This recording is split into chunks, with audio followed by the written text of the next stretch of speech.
Hey there, everybody. Thanks for joining us for another edition of Torie Talks. We didn't have a name for it until now, but we need one for when Torie's involved. Oftentimes I get a book that I think Torie really like, and I'll throw it at her and say, you gotta read this one, and you're finally back to where you can at least read. It's been a while since you've been able to really read, so... Brain fog is a bitch. Yeah. Hopefully we'll be doing more of these here and there. But today we'll be taking a look at Heat by Jean Wei. This is put out from Piao. I thought Piao closed up shop at the end of 2022, but they have been re-releasing some of their books that were more popular, I guess. So I'm really grateful for that because I like a lot of what Piao puts out, and really grateful that this one got re-released because upon reading it, I really enjoyed it, and you did as well. I thought it was really cute, yeah. Yeah. So this is a story about a fire demon, a heat demon, who has been on... I set light to flames for 1,000 years, but I do not know.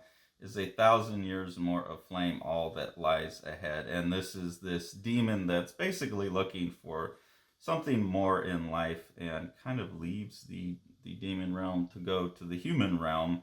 I think would be a good synopsis of the book. Yeah. And we will be a little bit spoilerly with this, but also it's a new but re-released book, so go get yourself a copy. The demon, as it exits hell and lights the world on fire here, immediately comes in contact with a puppy, which is always a good thing. A puppy named Biscuit. Excellent dog name. Yeah. And then gets pretty immediately introduced. The dog takes the demon and introduces the demon to Katie and Katie's Auntie Anne. And you can see this is a typical Piao production as well, where they're working in spot colors, so they always have these spot colors like this. They always do cool things. That's one of the things I like so much about the Piao books, and I think like in this case it really makes this almost look like it was, even though it looks like it was done digitally, it almost looks like it's actually drawn with colored pencil on the page, which I really like. Yeah, really cute style, like pretty limited color palette, but really just like it's a cozy book. It makes me feel cozy reading it. Yeah, effective with the limited color palette. Yeah. And that's pretty standard for a Piao book. And they always show which colors they use as well, which I think is cool. I think this is a risograph, probably a lot of their stuff is. And then you get introduced to Sun High Peach Farm. So this is the farm then that the fire demon is going to hang out on and help do chores and stuff with Katie and Anne. Pretty cute little farm. And I like these pages. There's a number of times throughout the book where these pages where they'll show all the food or all the characters or something, almost more like not sketchbook pages, but like scrapbook pages or something. Oh, I just love this because, as you know, I made poor Carson help me build a compost bin in our backyard, and I loved this representation of how composting works. And I thought it was also like relevant to the theme, of course, because it's like you're taking all these scraps and then they get changed into something else, right? That's like richer and useful. And I think that's kind of what the demon's also going through. I was more interested in like the little cute thematic things, but also just composting is super cool. It's involved in heat, so like it's the demon's like. This is a book I think about someone who's always seen their thing that makes them as a negative. Like I burn everything around me, and through there, it's almost like all these little episodes. There's not so much of a story arc on the surface of things. They seem like isolated, but I think the overarching theme of the book is throughout each one of these isolated incidents, the demon is learning that the core of its identity, which always thought of itself as destructive, is like a good thing. Like, you know, the heat does make the composting work, and so now this demon has seen like, I have this thing I can contribute to your farm that's actually gonna like speed up this process. Well, and I also think it's this discussion of doing the same thing over and over again and expecting different results. Mm-hmm. Being trapped in repetitive cycles, even if they're useful, like a heat demon's productive, fire is helpful, like we need that for a lot of things, but continuing to do the same thing over and over and over without, it's like having like a one single faceted identity versus like being a rounded individual. Mm-hmm. And feeling comfortable to like break out of those roles. So here they've gone to, because the demon of course has showed up with no clothes, and he's like, well, I don't really need clothes, but Annie Ann's like, yeah, you're not gonna be walking around naked on my farm. So they go to visit her friend, her Clara. Auntie Clara, who I think is her girlfriend, her love interest. Anne's love interest. Yeah. And so she's making clothes, and they're asking, how did you get so good at sewing? She's saying, well, it was hard at first. Like I had to do it out of necessity because I couldn't find things that fit me. She's like, I don't know exactly when it changed, but it went from being something painful to something I enjoyed. And she said, it went from being bitter to this tangy sweet. And I think, again, it's that idea of something being transmuted, like changing. Is that why you like sour candy so much? I do love sour candy. Goes from bitter to tangy sweet. And I think that's the same, like the throwback to the compost as well. It's like you're taking scraps of things, or you're taking something and changing it into something else. Well, I'm talking about like all of these things, the farm life and whatever, sewing, doing it by hand. These are all harder. So like that idea that we've talked about a lot and that me and Sean have talked about a lot with the AI and stuff is that like expediency is usually kind of a bad thing. We tend to think of it as a good thing, but I think there's a lot of pushback, that the slow, painful learning process is actually probably the more essential thing to being human and living a fulfilling life. And I think that's part of what is going on here as well. Yeah. Or that idea of like, I don't know the exact quote, but right, saying like the destination isn't the adventure, but the journey is. Yeah, exactly. Yeah. Like people are just trying to always get the result and not do any of the work. I just had this page tagged because this is a real good example of the artist being clever with the risograph printing process with that limited color palette that you were talking about, only having like this, what is it, a bluish grayish, and then this yellow and the red, and here overlapping this diffusion pattern, kind of noise pattern over top of the red. You get that really rich red, but then this extra color here is just mapped over top of it. So I really like seeing what artists can do with these limited color palettes, because it's really easy to think about this as a limited color palette. Oh, they're only using 3 colors. But that's no different than a CMYK printing where they're using cyan, magenta, yellow, and then you throw in the black. So artists in these limited color palettes, I really like seeing them explore it, because you basically have a different set of 3 primary colors. I don't think there's a lot of that in this book, but this page is a really good example of the kind of things that are possible with a, quote, limited color palette. Yeah. I just had to mark this because Katie's gotten sick, I believe. She has a fever, and she like hobbles into the bathroom and then collapses on the bathroom floor. And I don't know if anybody else does that, but I still do that. Something about a tiled bathroom floor when you're sick is comforting. I don't know what it is. Maybe it's cold?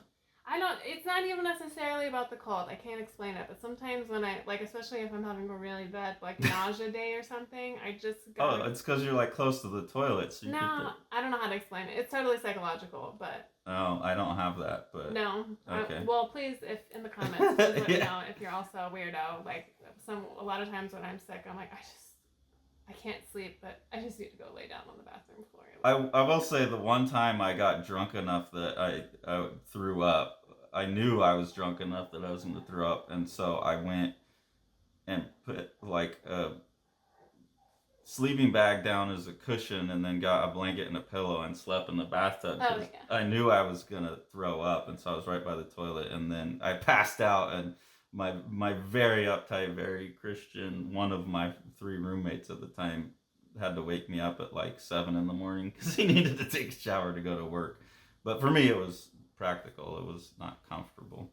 Yeah, it's definitely like a weird psychological comfort zone. But I just saw her flopped on the floor and I was like, yeah, I know that feeling of like, ugh. But a great example of like the really cute cartooning. Yeah, it's all so cute, especially the little animals and like you said, the food. And very alive within its minimalism. This is another one that I tagged just because I think there's some really, really cool visual stuff going on. Another one also where you see the demon using its heat power for something else. So like going into, I forget whose studio it is, but one of the characters has a glass blowing studio. And the demon can actually just like stick its hand into, this is called the glory hole, into the furnace and like actually mold the glass by hand, so showing where that negative was positive. But particularly this image here, just the distortion through the glass, the use of the spot colors, is so minimal but so effective at such a cool effect that would be so hard to render so minimally. And then I really just like the lighting in these scenarios here. I think this is really good color work. Yeah, both these pages were really nice to look at. I think these are some of the more exceptional images in the book, just showing like how cool the book can look. And this is actually Anne's daughter, who they've been apart, like estranged for a while. And that's why the demon went there, was to deliver a letter. And so she's saying, well, she's gonna have to close down her glass blowing studio. She's contemplating failure. Yeah. And saying, was my mom right? Like, was it useful? Was I useful? Like, am I still useful now? And then she says here, useful or not, you're still a person anyway. And that, for me, was hugely touching, because in all of these health things that we've been having going on, I've really struggled with that, because I think as a society at large, we place a lot of our personal value on how productive we can be, useful, like what we can produce. Like, can I make a lot of money? Am I good at my job? Like, things like that. And so I've been struggling with my sense of identity and worth because I can't work now. I feel like I am useless, but like, that's not true. It's there are different kinds of value, and an innate value of being a person, like just me existing. Yeah, I kind of constantly have to remind you, like, that you provide value to me, even if you can't cook dinner that day and aren't like earning a check or whatever. Like, you still provide value. This page is one of the pages that was the reason I turned around threw the book at you. Also, just talking about that sometimes a family is a broken thing with sharp edges, and that some of that is where you picked up that idea of the work ethic was something that was ingrained in you from grandma, grandpa, mom, like all of this stuff, and so that's just something that we talk about a lot between the two of us. And also, this is another example of these diagrammatic, like how-to images that show up a lot in the book. That I really like that kind of infographics stuff just naturally, and there's a lot of that in here. And because the book is focused on not being expedient, doing things by hand, doing things the hard way, it makes a lot of sense to me to have these, like, here's how you do it too. Yeah. There's an educational component to it. So I think, there's a lot going on for something that looks so simple and sparse. It's a pretty full book. Yeah. This page also like just spoke to me from my own experience of becoming like ill, because she's talking about like her body betraying her, and this is in the context of like the Aunt Anne character getting older, and not being able to take care of the big property. Like they're selling off like pieces of it basically. Yeah, and she's like struggling to maintain that and but still grasping onto that. And I think again it's that idea of like changing, transmuting her purpose. She's hanging on to this previous purpose that she can't maintain anymore. Yeah. And it's not only is her body physically hurting her, but it makes her, saying some days all she could bear to do was weep, because she's clinging to this one role, this one purpose. Well, and that's, I think most people have many purposes that drive them, but there's kind of the core one, and I think you've really had to face this awful. This is a question I was asking a lot before we met. Is I'd seen a lot of people like, well, how do you combat nihilism and all this stuff? Well, you have you it may be meaningless, but hey, like if you just choose something, like give yourself a goal, give yourself something to go for, at least you'll have a driving purpose and that will create meaning for your life, blah, blah, blah. That's like a pretty standard answer. And I was in a place where I had finished all the art projects that I really wanted to do for the first time. I didn't feel like I had a question I was trying to answer anymore. And it was not purposeless. I hadn't been totally razed to the ground like you unfortunately have been. But I was very curious, and like there's a missing component to that, which is how do you choose the thing, right? Like, and then you got put in a situation where you had chosen something, and even that got taken away by being sick. You can't go to nursing. That was like the driving purpose. And so having to refine even that choice, that's something I've not heard anyone really address. It's something I would like to try and address in a story at some point. But um, yeah, like that's really not just you lost your job or blah blah blah. It's like you've lost your purpose. And for her to tie it to the body, yeah, of course, that's another reason it's like, oh, you might, this book might hurt, but I think you'll like it. Yeah, I feel you. I feel you, girl. Like, all of that. And then again, this is, you know, what we were just talking about. She's saying, this is the thing that I've built my whole self-worth on. But and she's saying to the fire demon, you're more than the help that you've given me here. So it's okay to let go of this thing because the farm's got fire and it's going to burn down. They can't stop the wildfire. And the heat demon was trying to, and saying like, well, I have to save this place because if I don't, then I don't belong here. I don't have a reason to stay. I'm not useful. And Yeah. Annie Ann finally is able to say, you know what? I'm scared too, but you're more than just your labor. You're more than your like production. your presence, you being here, just the core of you provides something. So that's why I threw you this book, because I wanted you to hear all that, because I tell it to you a lot, but I wanted you to hear it in a story, because I'm coming to learn that stories make people feel things more directly that they may not, even if you tell it to them clearly and they understand it clearly, it lands different in a story. So I'm very glad you liked this book. I really liked it. It was, easy to read, really cute, but also, some really touching, like, impactful moments scattered in to just this cute little story that also just makes you feel cozy. Yeah, it's the Animal Crossing of graphic novels. Yeah. But also, yeah, it has this really great, we've covered a number of themes actually that are important in the book. But then also, this is the page. You don't need to deserve to exist. You don't need to prove anything to me. I'd just like to spend some more time with you. That's the one that I really wanted to make sure that you understood I was telling you by giving you this book. Yeah. And that hopefully we will get our own little farm with our own acres that won't slip away. But if not, I'm happy as we are. Yeah. And I think that's part of, like, that whole, you're going through a midlife crisis and stuff, your identity shifting, right?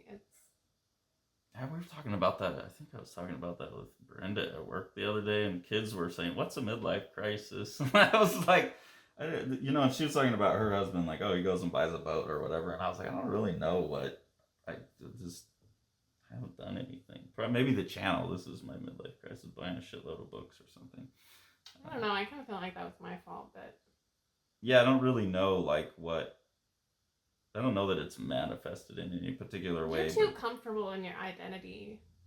Like, you're too confident in your identity. But I think especially in, like, American corporate culture and stuff, where, like, that's where we're raised, right? You gotta make a bunch of money, you gotta buy the house, da-da-da-da-da. And then people realize, like, this isn't my identity. This is just a role that I'm filling, and then when they start to age out of that, or when things start to change, it's like, shit, who am I? And that's when somebody freaks out and they goes, I'm a dude that drives a Mercedes. You know, it's like they're trying to fill that gap, but really, I think it's just made me dig in harder.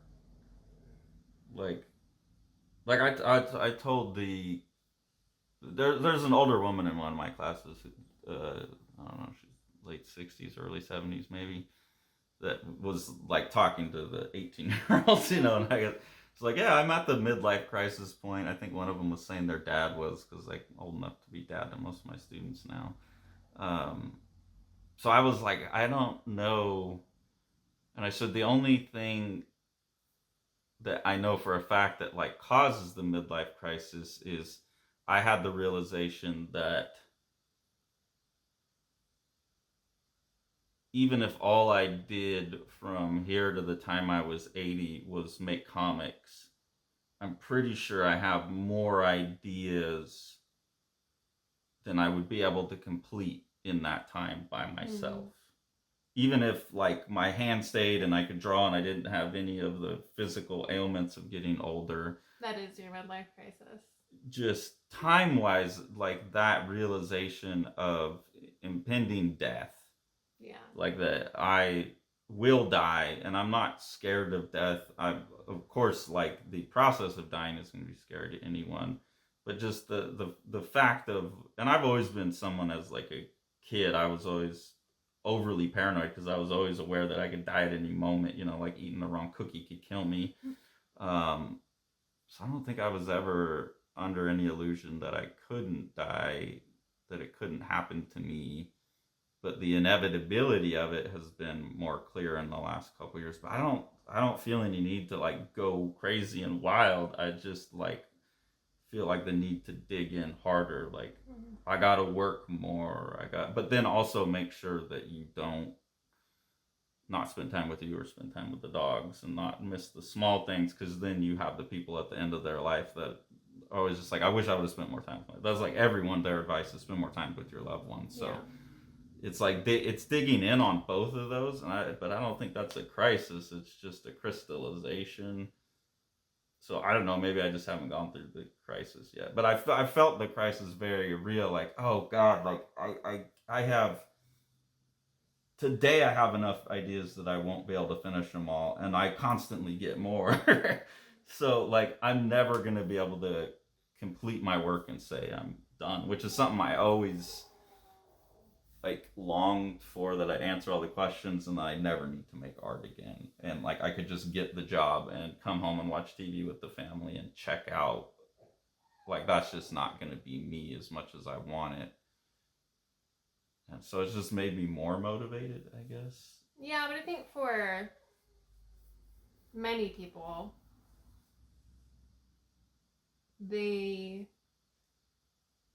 you have a really strong sense of like internal impetus, but for a lot of people, their identity, it's like you ask, who are you? They're like, oh, well, I work at blah blah blah. Like their identity is couched in these external things. Their worth, not only their identity but their self-worth. Like me, 100% up until previously, which is what the demon's doing too.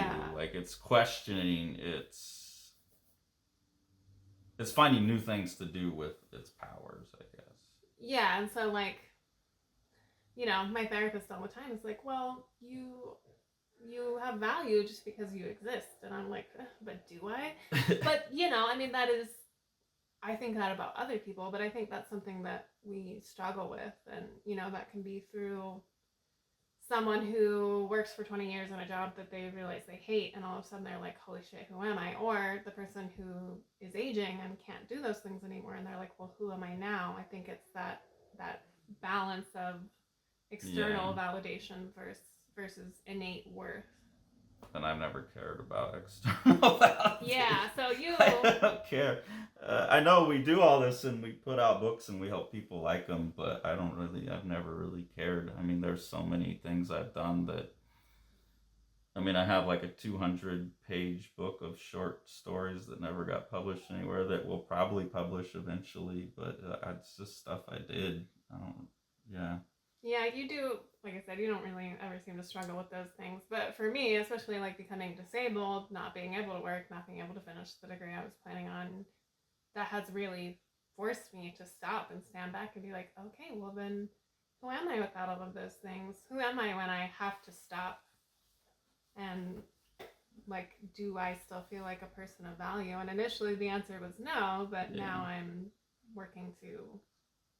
Yeah, I'd have a hard time, like, if I couldn't do the things that I felt compelled to do, like if I couldn't draw anymore or something. I don't know, maybe that would cause a crisis, but I just think that's always like the worldview I've had too, which is where a lot of, like, we talk about identity politics and stuff because a lot of the books are deal with those things, but that's where I'm always like, I hate isms and all of that, because my worldview has always been from that point of my confidence in inherent self-worth. Yeah. And not even individualism. Like, it's not that someone has self-worth because they're in the category individual. It's just like they're an entity in front of you and you have to respect that, because I know that I am an entity in front of people and I deserve. Yeah, that's like the perfect way to put it. Is like, because you are a thing that exists, you exist and you matter. And I think that gets muddied up a lot, especially in like modern culture, where instead that importance is placed on like likes or income or how big Or is you're your an house, individual, or you're a worker, or you're a da da da da, and then like these political movements is like your worth is in, because like you deserve rights, women deserve rights. It's like, I give a shit. Like, yeah, you don't deserve rights because you're a woman. Women deserve rights because they're things, and they're entities in the world, and we've been denying them rights. And like, it's just always so hard for me to see anyone couching it in their specific category, because in my mind, like, that doesn't exist. It's everyone's just the thing, and that's what gives them the worth. And it just drives me crazy to see people genreify so much and subdivide and chop themselves up, because then it's in the language that there's us and them and all of these things. So yeah, so this is like a cute little. Anyways, we're getting way off topic. That's a cute little antidote to that feeling, though. It's like, you're here, you matter because you exist, and it's enough to just want to spend time with each other. Yeah, and I think that, like, that's what I love about this book, and that's why I had to give it to you at the end. And like, that's what I want everybody to feel like, is like that everyone should have that sense of self-worth that I guess I just got because I'm autistic. I got like innately built in with not giving a shit what other people think. Hey, I'm autistic and I don't have that, so. Or I'm an egomaniac, like, Yeah, you're a little more egomaniacal, but like, and that's the same thing. That's like that's the thing that can make me, you say you're an egomaniac, that's a bad thing, but that's also like the source of a lot of strength. You're not actually an egomaniac, but you are extremely self-confident, self-sure. I don't know, you're sure of your, like you said. But it can go bad. It can be the fire demon, but it can also be the source of the good things. And like, I really like this book because like I'm constantly trying to reinforce that for you on your bad days, and I think this book is like a good so everybody go read Heat by Gene Wei from Piao. It's been reprinted. As far as I know, Piao is closed shop, so I doubt they're going to keep doing reprints. So go get yourself a copy of this before it's gone. And if you're not self-confident and you worry about your existence in the world, take this book seriously. It's very cute, but it's also very wise. Yeah, it's wise. You exist, so you therefore matter, and you should fight for that. And I think this book says that very well. Yeah. Sala Niyalo, Path of the Shades by Clarence Doss is a really cool ongoing project that Living the Line will be producing. Clarence is a PhD student from Fiji who's studying the myths of Fiji for his doctoral thesis. And part of that study project is that he's producing these comics they're kind of like Hellboy, where there's these little short stories that capture all of these different mythologies. But then he's using that to wrap the project into his doctoral thesis and then provide educational material where people can come to these comics. You know, they don't have to read his PhD thesis, they can come to the comics and get a more consumable version of the mythology of Fiji.